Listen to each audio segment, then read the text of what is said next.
My name is Emily, and at 41 I never imagined I would hear that familiar chime of my estate's security system announcing unwelcome visitors. Standing in my $18 million Malibu mansion, overlooking the Pacific Ocean where waves crashed against private cliffs, I felt my blood run cold. 20 years of family exile had carved deep scars that neither success nor wealth could completely heal. Through the high-definition security monitors, I watched them gathered at my ornate iron gates, faces I once knew intimately, now etched with desperation and poorly concealed greed. The family that had discarded me like yesterday's newspaper had returned, drawn by the scent of my fortune like vultures to carrion. Tell me where you're watching from and hit that subscribe button, because what happened next will show you exactly how I made them realize that some bridges, once burned, can never be rebuilt. Growing up in the affluent suburbs of Greenwich, Connecticut, my childhood should have been a fairy tale. My father, Harrison Montgomery, was a prominent investment banker whose name carried weight in Manhattan's financial circles. My mother, Victoria, came from old money, the kind of wealth that whispered rather than shouted, inherited rather than earned. We lived in a sprawling Georgian mansion with manicured lawns, a tennis court, and a pool house larger than most people's homes. From the outside, we were the epitome of American aristocracy, complete with a golden retriever named Duchess and a housekeeper who had been with the family for decades. But behind those pristine white columns and perfectly trimmed hedges lay a truth far darker than our neighbors could imagine. I was the middle child, sandwiched between two siblings who seemed destined for greatness from the moment they drew their first breaths. My older brother, Alexander, was 3 years my senior and everything my parents had dreamed of in a son. 6 feet tall by age 16, with the kind of classic good looks that belonged on magazine covers, he excelled at lacrosse, sailed competitively, and maintained a perfect GPA at our exclusive prep school. Alexander was destined for Harvard, then Wall Street, following the path my father had carved out for the Montgomery legacy. My younger sister, Charlotte, arrived 2 years after me like a golden child sent from heaven. Even as a toddler, she possessed an otherworldly beauty that made strangers stop in the street. By age 5, she was modeling for children's clothing catalogs. By 10, she had won 3 beauty pageants and could play violin pieces that moved audiences to tears. Charlotte was not just beautiful, she was talented, charming, and seemed to float through life collecting admiration and accolades like flowers. And then there was me, Emily, the awkward middle child who never quite fit the Montgomery mold. While Alexander dominated on the lacrosse field and Charlotte graced magazine covers, I buried myself in books and computers. In a family obsessed with image and social standing, I was the anomaly who preferred coding to cotillions, who would rather debug software than attend charity galas. My parents viewed my interests not as talents to be nurtured, but as embarrassing quirks to be corrected. "Emily, no one wants to hear about your little computer projects at dinner," my mother would say, her tone carrying the kind of aristocratic disdain that could wither flowers. "Perhaps you should focus on more ladylike pursuits like Charlotte." The comparisons were constant and crushing. When I brought home straight A's, the response was lukewarm acknowledgement. "That's what we expect," my father would mutter, barely looking up from his Wall Street journal. But when Alexander scored the winning goal in a lacrosse match or Charlotte won another pageant, the house would erupt in celebration. Champagne would flow, phone calls would be made to relatives, and dinner reservations at the country club would follow. My 13th birthday crystallized exactly where I stood in the family hierarchy. For months, I had been working on a computer program that could predict stock market trends using algorithms I had taught myself. It was sophisticated work for a 13-year-old, and I was proud of what I had accomplished. I had imagined showing it to my father, perhaps finally earning his respect and attention in his own field. The morning of my birthday, I woke up excited, not just for the celebration but for the chance to reveal my project. I had prepared a presentation, printed out charts and graphs, and practiced my explanation for weeks. "Emily," my mother announced over breakfast, "there's been a change of plans. Charlotte has been selected for a modeling audition in Manhattan today. It's a huge opportunity. We'll have to reschedule your party." My heart sank as the familiar pattern repeated itself. "But Mom, my friends are coming at 3. And I wanted to show Dad my stock prediction program. Don't be selfish, my father interjected without looking up from his newspaper. This audition could launch Charlotte's career. Your little computer hobby can wait. Little computer hobby. The dismissal cut deep, reducing weeks of intensive work to a trivial pastime. The party was canceled with a few quick phone calls, and I spent my 13th birthday sitting in a Manhattan modeling agency while my 7-year-old sister posed for photographers and my parents beamed with pride. No one sang happy birthday. No one mentioned my project. When we returned home that evening, exhausted and cranky, there was no cake, no presents, just takeout Chinese food eaten in silence while Charlotte chattered about her successful audition. I ate alone in my room that night, tears dropping onto my low mane, wondering what was so fundamentally wrong with me that my own family couldn't spare a moment for my existence. Charlotte's cruelty was perhaps the most devastating because it came wrapped in the innocence of youth. As she grew older and more aware of her power within the family dynamic, she wielded it with surgical precision. She would accidentally delete my computer files, then claim it was an honest mistake when I complained.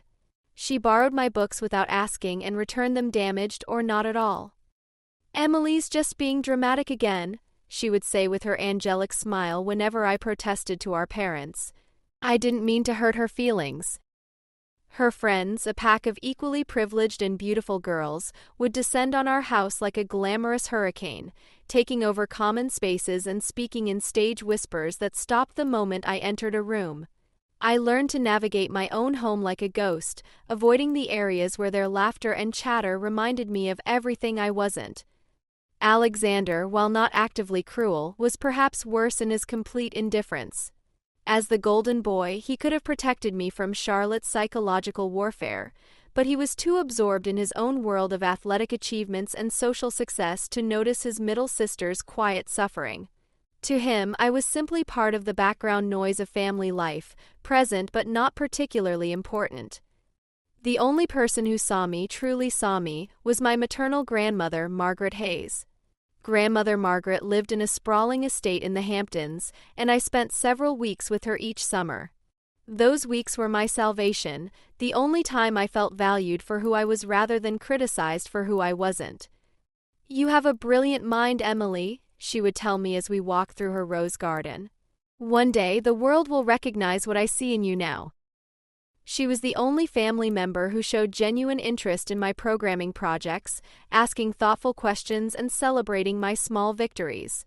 She bought me advanced computer science books for my birthday when my parents gave me dress-up clothes I never wore. She attended my science fairs and math competitions, sitting in the front row with a proud smile while my parents remained conspicuously absent. "Smart women change the world," she would say during our evening conversations on her terrace overlooking the ocean. "Beauty fades, charm can be faked, but intelligence and determination, those are the qualities that build empires." In school, I found some respite from the family dynamics that made me feel invisible. My teachers recognized my analytical mind and encouraged my interests in mathematics and computer science.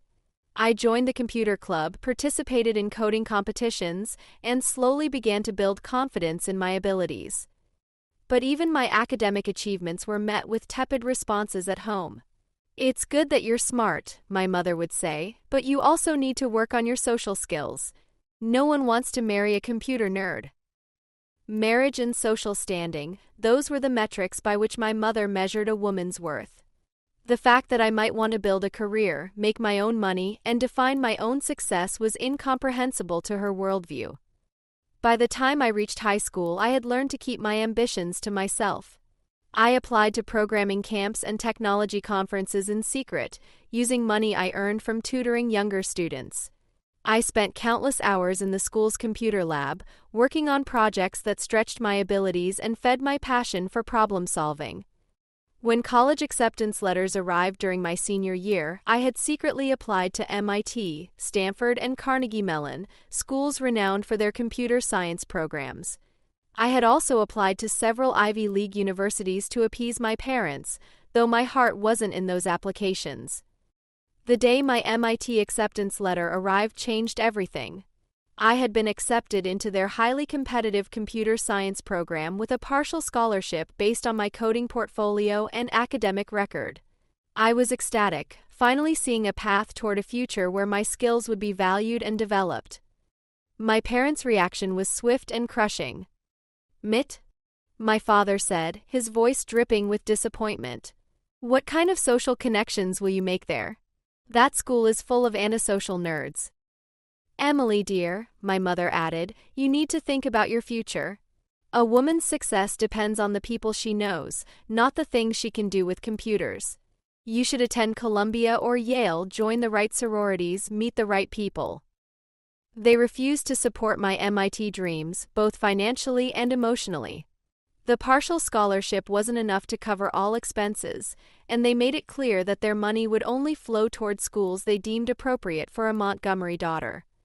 "If you insist on this MIT nonsense," my father declared, "you'll do it without our help." At 18, I faced a choice that would define my entire future: conform to their expectations and live a life that felt like a prison, or strike out on my own and pursue my dreams without a safety net. I chose freedom. The decision to attend MIT without my family's support was terrifying but liberating. I deferred my admission for a year to work and save money, taking a job at a local computer repair shop while living in a tiny apartment I could barely afford. Every dollar earned was a step toward independence. Every problem solved a reminder that I had valuable skills the world needed. When I finally arrived at MIT, I was behind many of my classmates who had grown up with expensive equipment and private tutoring. But I had something they didn't, a hunger born from years of being underestimated and dismissed. I threw myself into my studies with an intensity that bordered on obsession. The work was demanding, often overwhelming, but for the first time in my life, I was surrounded by people who spoke my language. Professors who appreciated my analytical approach, classmates who shared my passion for technology, and research opportunities that stretched my abilities in exciting directions. I lived on ramen noodles and determination, working part-time jobs to pay for necessities while maintaining a near-perfect GPA. Sleep became a luxury I couldn't afford, but every late night in the computer lab was an investment in my future. During my sophomore year, I received news that would sever the last remaining thread connecting me to my childhood family. Grandmother Margaret had passed away suddenly from a stroke. She was the only person who had ever truly believed in me, and her loss hit me like a physical blow. I flew home for the funeral, my heart heavy with grief and my bank account nearly empty from the unexpected expense. The funeral was elegant and well-attended, filled with Greenwich Society figures who spoke in hushed tones about Grandmother Margaret's charitable work and social contributions. But I sat alone in the church, invisible to the family members who should have been offering comfort. Throughout the service, my parents, Alexander and Charlotte, presented a united front of grief, while I remained on the periphery, forgotten in my own sorrow. After the funeral, the family gathered at my parents' house for the reading of the will. I had no expectations. Grandmother Margaret had already given me the greatest gift possible by believing in my dreams. But what happened next would change everything. As the lawyer read through the will, most assets were distributed predictably. The Hampton estate went to my mother, various jewelry pieces to Charlotte, and Grandmother Margaret's investment portfolio to Alexander. Then came the surprise that would trigger a family explosion. "To my granddaughter Emily," the lawyer read, "I leave my technology investment portfolio and the sum of $500,000, with the instruction that these funds be used to pursue her dreams in the field of computer science. Emily was always the smartest of my grandchildren, and I know she will change the world." The room fell silent. $500,000, more money than I had ever imagined having. But more importantly, Grandmother Margaret's public acknowledgement of my potential, spoken aloud in front of the family that had spent years dismissing my abilities. My father's face turned an alarming shade of red. "This is ridiculous," he sputtered. "Why would Mother leave so much money to Emily? She's barely maintaining a relationship with this family." "Because," my mother said coldly, "Mother always had a soft spot for Emily's little computer obsession. She never understood that Emily needs to focus on more practical concerns." That's when everything unraveled. Years of buried resentment and hidden truths came pouring out like water through a broken dam. You want to talk about practical concerns? I found my voice stronger than I had ever heard it. How about the fact that you've never supported anything I've ever cared about? How about the fact that you've made me feel like a disappointment my entire life? My father stood up, towering over the room with the kind of commanding presence that had made him successful on Wall Street. "We have supported you," he said. "We gave you a roof over your head and education opportunities most people could only dream of. You gave me the bare minimum while lavishing attention and resources on Alexander and Charlotte," I shot back. "When was the last time you attended anything that mattered to me? When was the last time you showed any genuine interest in my achievements?" "Your achievements?" Charlotte laughed, a sound like breaking glass. "What achievements? Playing with computers isn't an achievement, Emily. It's a hobby." The dismissal was so casual, so complete, that it took my breath away. In that moment, I realized that no amount of success, no level of accomplishment, would ever be enough to earn their respect. In their worldview, I was fundamentally flawed, pursuing endeavors they neither understood nor valued. "You know what?" I said, standing up and gathering my purse. "You're right. We don't understand each other, and we never will. I'm taking Grandmother Margaret's money, and I'm going to build something amazing with it. Something that will prove you were wrong about me." "Don't be dramatic," my mother said. "You'll be back when reality sets in. The world isn't kind to young women who think they can succeed in male-dominated fields." I looked at each of them in turn, my father with his Wall Street arrogance, my mother with her social climbing obsessions, Alexander with his athletic entitlement, and Charlotte with her beauty queen cruelty. "Watch me," I said quietly, and walked out of that house for what I thought would be the last time. The exclusion from family life became official in the days that followed. Phone calls went unanswered, emails remained unreturned, and holiday invitations never arrived. I saw photos on social media of family gatherings, celebrations, and milestones, all without me. Charlotte would post pictures with captions like, "Family dinner with all the people who matter," and "So grateful for the family who supports my dreams." The message was clear. I had been erased from the Montgomery family narrative as completely as if I had never existed. But with Grandmother Margaret's inheritance and her technology portfolio, I had resources my former self could never have imagined. I threw myself into my remaining years at MIT with renewed determination, knowing that every achievement was a step toward proving them wrong. I graduated summa cum laude with a degree in computer science and a specialization in artificial intelligence. My senior thesis on machine learning applications in financial markets caught the attention of several tech companies and venture capital firms. But instead of taking a comfortable job at an established company, I decided to take the biggest risk of my life. I was going to start my own company. Using Grandmother Margaret's inheritance as seed funding, I founded IntelliSecure, a cybersecurity company focused on using artificial intelligence to predict and prevent cyber attacks. The concept was revolutionary. Instead of simply reacting to threats, our system would anticipate them based on patterns and behavioral analysis. The early days were brutal. I rented a tiny office space in Cambridge and worked 18-hour days, surviving on coffee and whatever food I could afford. I hired 2 brilliant programmers fresh out of MIT who were willing to work for equity instead of big salaries. Together, we built the foundation of what would become a cybersecurity empire. The first year was a constant struggle. We pitched to dozens of investors who couldn't understand our technology or didn't believe that a young woman could lead a successful tech company. Rejection after rejection piled up, each one echoing the dismissals I had faced from my family. "The concept is interesting," one venture capitalist told me after a presentation that had taken weeks to prepare. "But you need more experienced leadership. Come back when you have a male co-founder with a proven track record." The sexism was blatant and crushing, but it only fueled my determination. I had spent my entire life being underestimated by people who should have known better. I wasn't about to let strangers derail my dreams when family couldn't. Our breakthrough came during my second year of operation. A major university had been hit by a sophisticated cyber attack that their traditional security systems couldn't detect. Our AI-powered prevention system not only identified the attack vector, but predicted 3 additional vulnerabilities that the attackers hadn't yet exploited. Word spread quickly through the cybersecurity community. Suddenly, everyone wanted to know about the young woman who had built an AI that could think like a hacker. That success led to our first major contract, a $2 million deal with a Fortune 500 financial services company that had been repeatedly targeted by cybercriminals. Our system not only prevented 3 major attacks in the first 6 months, but saved the company an estimated $50 million in potential damages.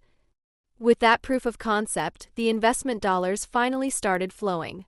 We raised $10 million in Series A funding, then $25 million in Series B. I hired rapidly, building teams of brilliant engineers, data scientists, and security experts who shared my vision of proactive cybersecurity. The company culture I created was everything my family had never been: supportive, collaborative, and focused on recognizing everyone's contributions. Every employee's birthday was celebrated, every achievement acknowledged, every milestone marked with genuine appreciation. "You've built something special here," said Dr. Sarah Chen, a renowned cybersecurity expert who joined as our Chief Technology Officer. "Not just the technology, but the culture. People want to be here." She was right. IntelliSecure was becoming known not just for innovative technology, but for being a company where brilliant people could do their best work while being valued for who they were. As we grew, so did our reputation. Tech publications began featuring stories about our breakthrough AI systems. Security conferences wanted me as a keynote speaker. Industry awards started accumulating on my office shelves. By my 5th year in business, IntelliSecure had over 300 employees and contracts with major corporations, government agencies, and international organizations. Our valuation had reached $500 million, making me one of the youngest female CEOs to build a unicorn technology company. With success came financial freedom I had never imagined. I bought a stunning mansion in Malibu, 18,000 square feet of glass and steel perched on cliffs overlooking the Pacific Ocean. The house was my sanctuary, filled with the latest technology, an extensive library, and art from emerging artists I wanted to support. But material success couldn't fill the emotional void left by family rejection. Each night, I would return to my beautiful but silent home and feel the familiar ache of loneliness. Professional achievements, media recognition, and financial wealth were cold comfort for the basic human need for belonging and love. During IntelliSecure's 7th anniversary celebration, as I watched my employees celebrating with their spouses and children, I made a decision that would change my perspective on everything. If I couldn't have the family I was born into, I would create meaningful connections with people who understood and valued me. I began volunteering with organizations that mentored young women in technology, sharing my story and providing opportunities for the next generation. I established the Margaret Hayes Foundation, named for my grandmother, which provided scholarships and support for young women pursuing STEM careers. Through these activities, I slowly built a network of relationships based on shared values and mutual respect rather than blood or obligation. There was Dr. Chen, who had become both a business partner and close friend. There was Marcus Rodriguez, my CFO, whose financial acumen had helped guide IntelliSecure's growth and who had become a trusted confidant. I developed friendships with other entrepreneurs who understood the unique challenges of building companies from scratch. I mentored brilliant young women who reminded me of my younger self, intelligent, driven, but struggling to be taken seriously in male-dominated fields. For the first time since Grandmother Margaret's death, I began to feel like I belonged somewhere. Not because of shared DNA or family obligations, but because of genuine connections built on respect, shared experiences, and mutual support. 10 years after founding IntelliSecure, I took the company public in one of the most successful tech IPOs of the year. The stock price tripled on the first day of trading, making me a billionaire on paper and putting me on the cover of major business magazines. AI Visionary: How Emily Montgomery Built a Cybersecurity Empire, read the headline of Forbes magazine. The article detailed my journey from rejected daughter to tech mogul, though I had carefully avoided discussing the painful details of my family estrangement. If my biological family saw these articles, they never reached out. Their silence was both expected and painful, a reminder that even extraordinary success wasn't enough to earn their acknowledgement. But I had learned not to measure my worth by their approval. The family I had built, colleagues who had become friends, men who had become successful leaders in their own right, and fellow entrepreneurs who understood the journey, provided the belonging I had searched for my entire life. On the 10th anniversary of the day I had walked out of my parents' house, I hosted a celebration at my Malibu estate. Not a formal business event or charity gala, but a gathering of the people who had become my chosen family. The house was filled with laughter, conversation, and genuine affection. Standing on my terrace as the sun set over the Pacific, surrounded by people who knew my story and valued my journey, I felt a sense of peace I had never experienced before. I had built not just a successful company, but a meaningful life filled with purpose and connection. The past would always be part of my story, but it no longer defined my future. I had proven to myself that worth isn't determined by those who fail to see it, and that the most meaningful families are often the ones we choose for ourselves. That's when my security system chimed, indicating visitors at the gate. Visitors who would test everything I had learned about forgiveness, boundaries, and the true meaning of family. 20 years of silence was about to end, and nothing would ever be the same again. Looking through my security cameras at the familiar faces gathered at my gate, I felt a mixture of emotions I thought I had long since buried. My father, now in his 70s, his once commanding presence diminished by age and what appeared to be financial stress. My mother, still impeccably dressed but with worry lines that expensive skincare couldn't hide. Alexander stood behind them, his athletic build softened by middle age, his confident demeanor replaced by something that looked remarkably like desperation. And Charlotte, still beautiful at 39, but with an edge of hardness that hadn't been there in her youth, holding the hands of two children, a boy and a girl who looked to be around 8 and 10 years old. For a moment I considered simply ignoring them, letting them stand at my gate until they gave up and left. 20 years of silence gave me that right. But curiosity won out, along with a strange desire to see what had finally brought them to my doorstep after 2 decades of treating me as if I didn't exist. I pressed the intercom button, my voice carefully controlled. "Can I help you?" "Emily?" My mother's voice crackled through the speaker, uncertainty evident in her tone. It's your family. We were hoping we could speak with you." Family. After 20 years of exclusion, of being erased from their narrative, they dared to use that word. I should have told them to leave. I should have maintained the boundaries they had established when they decided I wasn't worth their time or attention. But some deeply buried part of me, the little girl who had once desperately wanted their approval, made me press the button to open the gate. "I'll be right there," I said, immediately regretting the decision but unable to take it back.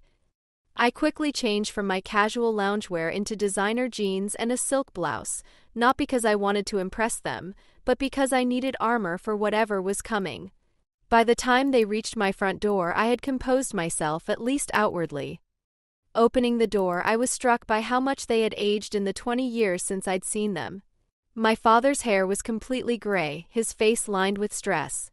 My mother, always concerned with appearances, had clearly invested heavily in maintaining her looks, but there was a brittle quality to her preserved beauty. "Emily," she said, stepping forward with arms outstretched.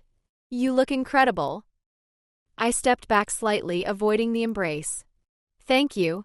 This is unexpected." "We've been wanting to reach out for so long," my father said, his voice softer than I remembered. "When we saw the article in Forbes about your company's IPO, we thought it might be time to reconnect." Of course. They hadn't come because they missed me or regretted their treatment of me. They had come because they had seen evidence of my wealth and success in a national publication. "Please come in," I said, my years of executive training taking over. Even as my mind processed their motivations, basic hospitality demanded I not leave them standing on my doorstep. I led them through my grand foyer, past original artwork and custom furnishings, into the main living room where floor-to-ceiling windows showcased the stunning ocean view. I watched their faces as they took in the obvious signs of wealth: the imported marble, the designer furniture, the technology seamlessly integrated into every surface. "This is quite a home," Alexander said, his voice carrying a note of awe. "The view is incredible." "Thank you," I replied simply, gesturing for them to sit on the Italian leather sofas. "Can I offer you something to drink? Coffee, water?" "Coffee would be lovely," my mother said, perching on the edge of a sofa as if afraid to fully commit to being in my space. I escaped to the kitchen for a moment, using the time to steady myself and prepare for whatever was coming. I had imagined this scenario countless times over the years: what I would say if they ever showed up, how I would handle seeing them again. But now that it was happening, I felt unprepared and vulnerable in a way I hadn't experienced in years. When I returned with a tray of coffee served in my finest porcelain, a petty display of wealth I couldn't resist, the children were exploring the room while the adults sat in uncomfortable silence. "These are my children," Charlotte said as I set down the tray. "James and Sophia." She paused, then added with obvious discomfort, "Your nephew and niece." I nodded to the children, who regarded me with curious eyes. Did they know they had an aunt who had been erased from family photos and conversations? Had Charlotte told them about me, or was I simply a stranger to them? "They're beautiful," I said, because it seemed like the expected response. "We've missed you, Emily," my mother said, tears welling in her eyes.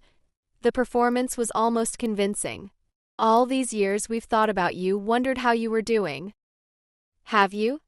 I asked, my voice steady despite the anger bubbling beneath the surface. "That's interesting, because I haven't received so much as a birthday card in 20 years. An uncomfortable silence fell over the room. Charlotte's children sensed the tension and moved closer to their mother, who put protective arms around them. "We didn't know how to reach out," my father said after a moment. "After the way things ended, we weren't sure if you'd want to hear from us." "You could have tried," I pointed out. "My company isn't exactly difficult to find. I've been in the news regularly for the past several years." "We have been following your career," Alexander interjected. "Reading about your success. We're all very proud of what you've accomplished." Proud. The word tasted bitter in my mouth. Now you're proud. Not when I graduated from MIT with honors. Not when I started my company. Not when I needed encouragement and support.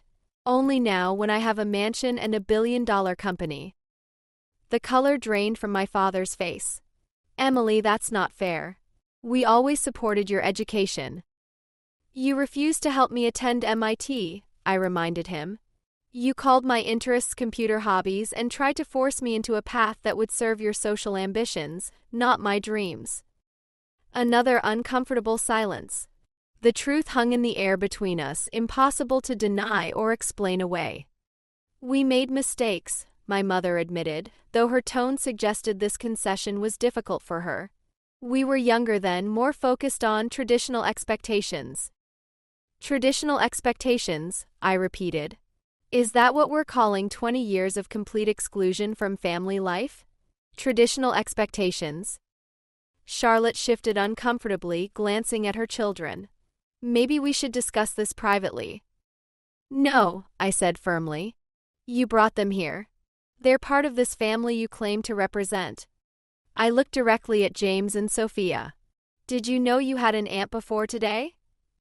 The children looked confused, glancing between their mother and me. Charlotte's face flushed red. "We thought it would be confusing for them," she said defensively. "You weren't part of our lives, so." "So you erased me completely," I finished. "Just like you did with holiday gatherings, graduations, weddings, and every other family event for the past 20 years. My father cleared his throat, clearly uncomfortable with the direction of the conversation. "Emily, we didn't come here to relitigate the past. We came because we're family, and family should support each other." And there it was, the real reason for their visit. What kind of support are you looking for? I asked, though I already knew the answer. My father exchanged glances with my mother before continuing. The truth is, we're going through some financial difficulties. The 2008 financial crisis hit my firm hard, and we never fully recovered. Then the pandemic. He trailed off, looking embarrassed. My modeling agency went under, Charlotte added. The industry changed, and I couldn't adapt quickly enough. I'm going through a divorce, and the legal fees are astronomical. I lost my job 6 months ago, Alexander said. The company downsized, and at my age, finding equivalent employment has been challenging. I looked at each of them, these people who had rejected me when I had nothing and were now asking for help when I had everything. We were thinking, my father continued, that perhaps you could help us get back on our feet. A loan of maybe 3 or 4 million would allow us to restart our businesses and secure the children's future. The audacity was breathtaking. And what would I get in return for this loan? Family, my mother said eagerly. You'd be part of the family again. We could spend holidays together, share important moments. The children could know their aunt. I stood up slowly, my mind already formulating a response that would end this conversation forever. Let me understand this correctly, I said, my voice calm but carrying an undertone of steel that my business adversaries had learned to fear. For 20 years, you've excluded me from every family gathering, ignored every achievement, and treated me as if I didn't exist. You refused to support my dreams, dismissed my interests, and made it clear that I wasn't worthy of your time or attention. I began pacing in front of the windows, the Pacific Ocean stretched out behind me like a backdrop to everything I had accomplished without them. Now, you've seen articles about my success, calculated my net worth, and decided that I might be useful to you again. You want me to hand over millions of dollars to people who spent decades proving they don't value me as a person, only as a potential source of financial support. The room was silent except for the sound of waves crashing against the cliffs below. My family, if I could still call them that, sat frozen, perhaps realizing for the first time that this conversation wasn't going to end the way they had hoped.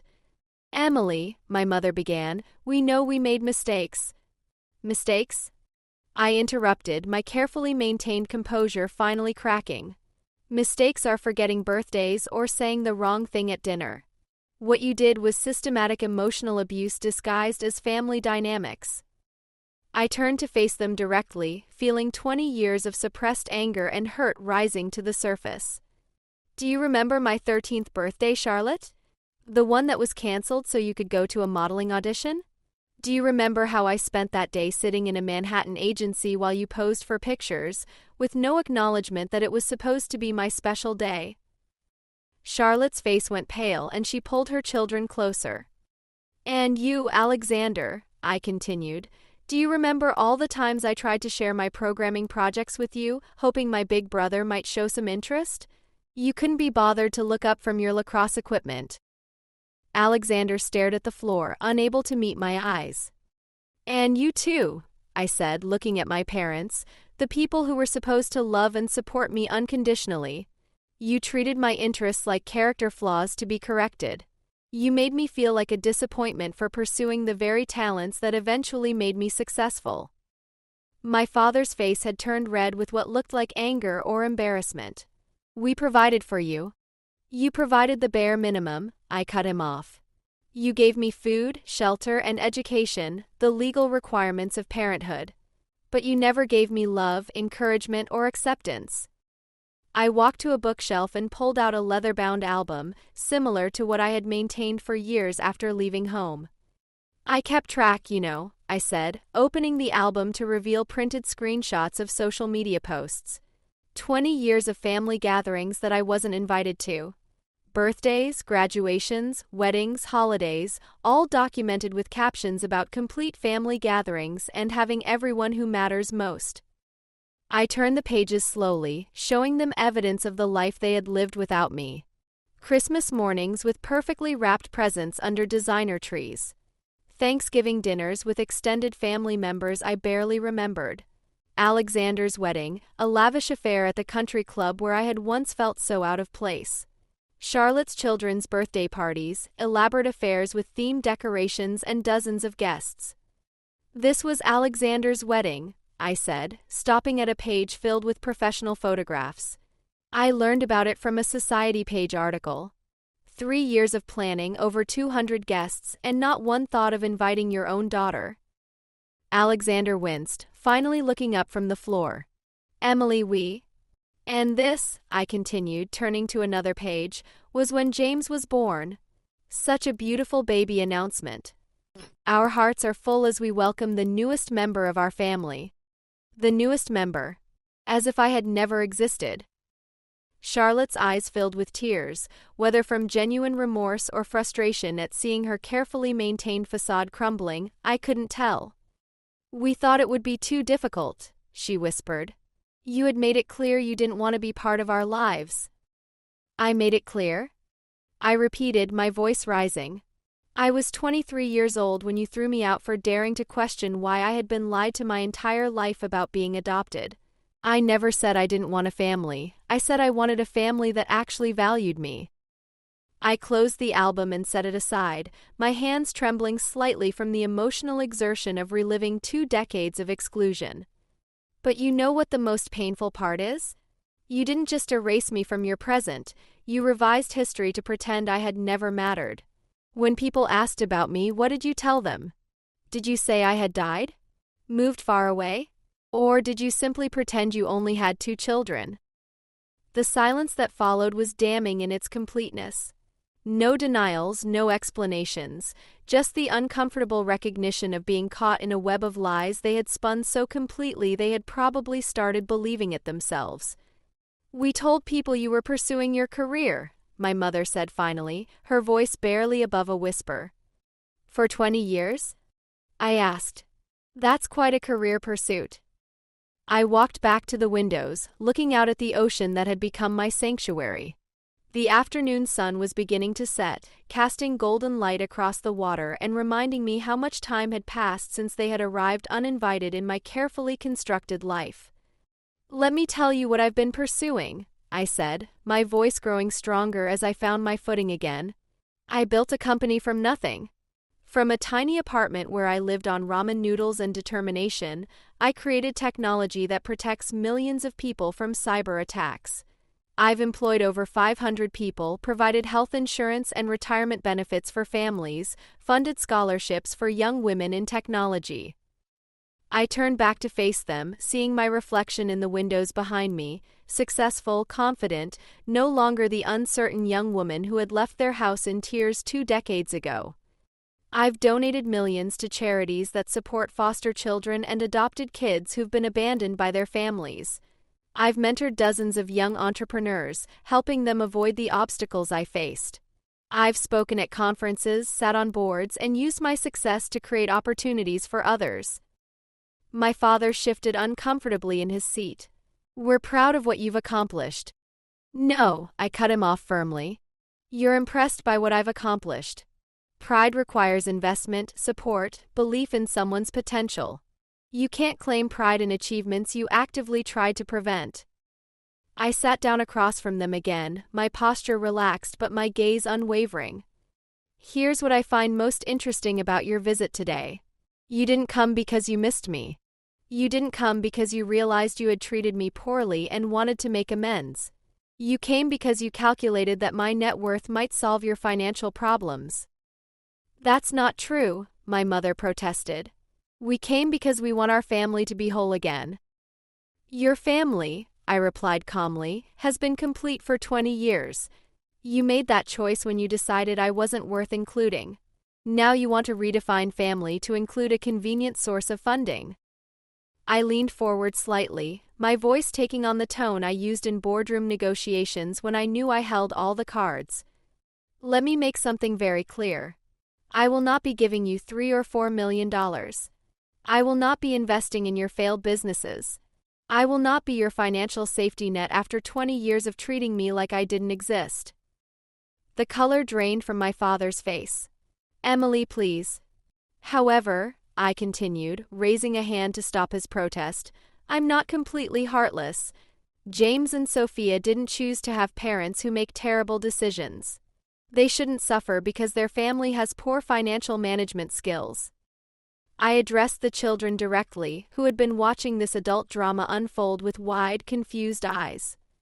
James, Sophia, you're my nephew and niece, even though we've never met before today.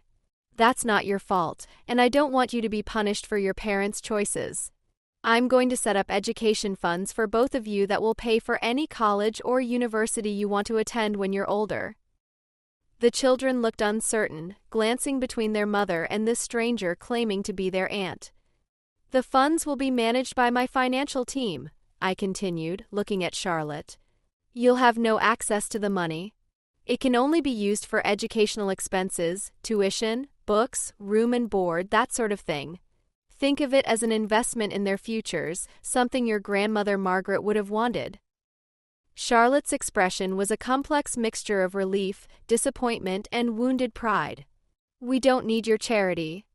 It's not charity, I interrupted. It's a gift to children who deserve better than to be pawns in their family's financial crisis. Take it or leave it, but it's the only offer you'll get from me. I stood up, signaling that the conversation was coming to an end. Now I think it's time for you to go. My assistant will contact you about the education funds if you choose to accept them. Otherwise, I wish you well in your future endeavors.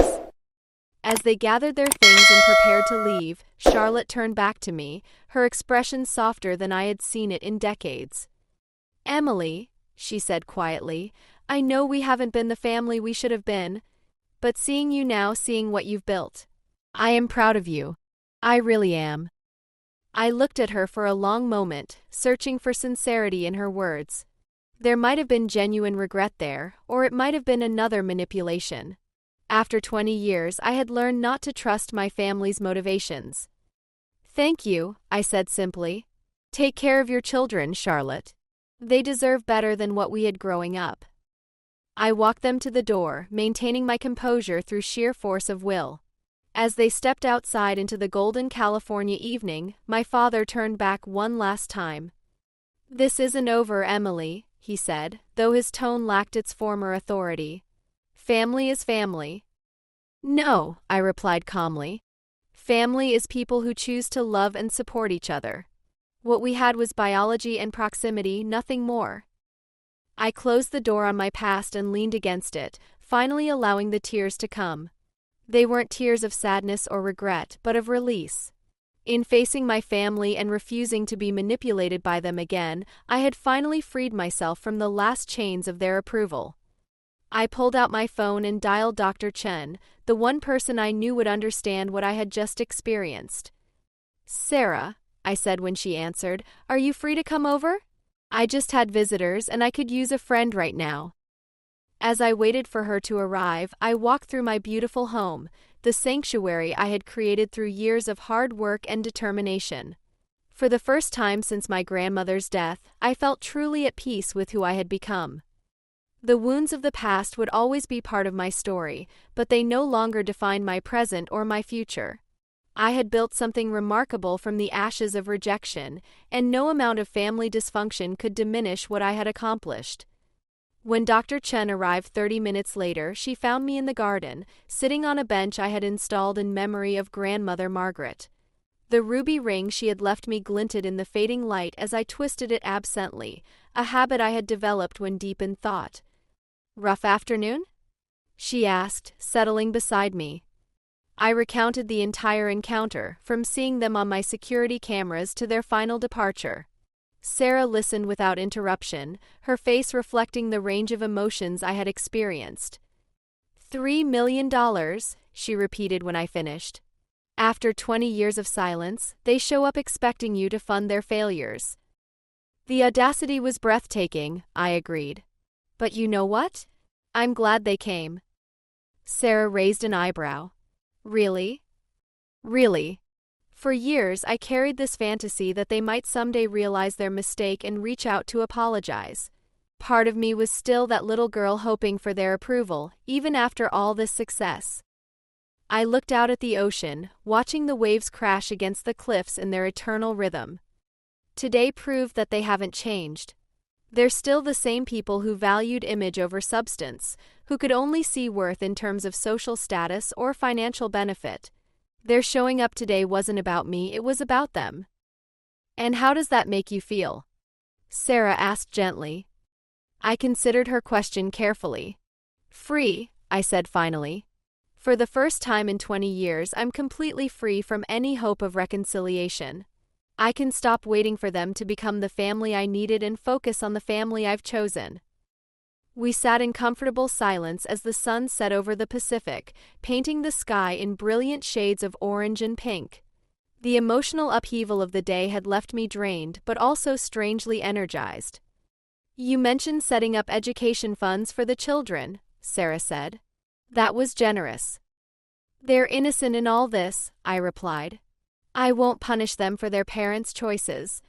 But I also won't enable the adults who spent decades proving they don't deserve my support. Over the following weeks, I threw myself into expanding the Margaret Hayes Foundation, using my renewed sense of purpose to help other young people who had experienced family rejection or abandonment. The foundation grew from a scholarship program into a comprehensive support network providing counseling, mentorship, and practical assistance. I also decided to write a book about my experience, not as a memoir seeking sympathy, but as a guide for others who had faced similar challenges. The book, titled Chosen Family: Building Your Own Support Network When Biology Fails You, became a bestseller and connected me with thousands of people who had similar stories. The speaking engagements that followed the book's publication took me around the world, sharing my story and the lessons I had learned about resilience, success, and the true meaning of family. Each speaking event was an opportunity to connect with people who understood the unique pain of family rejection and the strength required to build a meaningful life despite it. 3 months after my family's visit, I received a stiff email from Charlotte accepting the education funds for her children. There was no acknowledgement of our conversation, no expression of gratitude for the gift I was providing despite their treatment of me. Just a formal acceptance of financial assistance. I wasn't surprised. Leopards don't change their spots, and families that spend decades establishing patterns of behavior rarely transform overnight. But I was at peace with my decision. James and Sophia would have opportunities their parents had nearly squandered, and that was what mattered. 6 months later, I hosted another gathering at my Malibu estate, this time a celebration of the foundation's first anniversary. The house was filled with scholarship recipients, mentors, board members, and supporters who had become an integral part of my chosen family. Among the guests were young women I had mentored who were now successful in their own right, entrepreneurs whose companies I had advised, and fellow philanthropists who shared my commitment to supporting the next generation. As I looked around at the diverse group of people who had chosen to be part of my life, I felt a sense of belonging that had nothing to do with shared DNA or family obligations. These were relationships built on mutual respect, shared values, and genuine affection. You've created something beautiful here, said Marcus, my CFO, as we watched scholarship recipients sharing stories with potential mentors. Not just the foundation, but this community. He was right. In freeing myself from the toxicity of my biological family, I had made space for healthier relationships based on choice rather than obligation. The family I had built might not share my genes, but they shared my values, my dreams, and my commitment to making the world a better place. Late that evening, after the last guest had departed, I found myself once again on Grandmother Margaret's bench. The ruby ring caught the light from the house, sparkling with the same warmth I remembered in her eyes. I could almost hear her voice, "Smart women change the world." She had been right about so many things. Intelligence and determination were more valuable than beauty or charm. Success was possible even when the people who should support you refused to do so.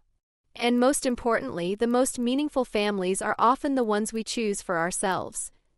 As I sat in my garden, surrounded by the life I had built and the people I had chosen to share it with, I realized that the little girl who had once felt invisible in her own family had grown into a woman who was seen, valued, and loved by people who mattered. The journey from rejection to redemption had been long and sometimes painful, but it had led me to exactly where I needed to be. I had proven to myself that worth isn't determined by those who fail to recognize it, and that the greatest revenge against those who underestimate you is to exceed every expectation they never bothered to have. For anyone reading this who has felt the sting of family rejection, who has wondered if something is inherently wrong with them because the people who should love them most have turned away, I want you to know this: your worth is not determined by those who failed to see it. You deserve love, support, and belonging. And you have the power to create a family of the heart that will value you exactly as you are. The most beautiful families are indeed the ones we choose for ourselves, built on love, respect, and the conscious decision to show up for each other day after day. Blood may be thicker than water, but chosen love is stronger than both. My story didn't end with my family's visit that day. It began a new chapter. A chapter where I was no longer defined by their absence but strengthened by the presence of people who had earned their place in my life through their actions, not their DNA. And that, perhaps, is the greatest success of all.